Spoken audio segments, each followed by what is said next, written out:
আজকে দেখাবো তনুর বিয়ের ফুলসজ্জার খাটটা কেমন করে সাজানো হয়েছিল।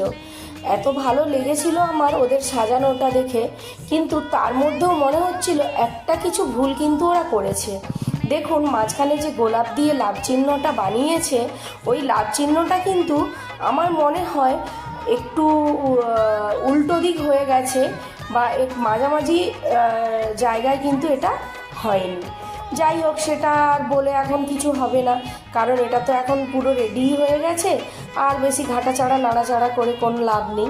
তবে খাটটা কিন্তু খুব দুর্দান্ত সাজিয়েছিল ওরা, খুবই ভালো লেগেছিল আমার। তাই আমি ভাবলাম যে সেই ভিডিওটাও একটু আপনাদের সঙ্গে শেয়ার করে নিই। আলো আঁধারিতে আরও কি অপূর্ব লাগছিল, যেন মনোমুগ্ধকর একটা সুন্দর পরিবেশ।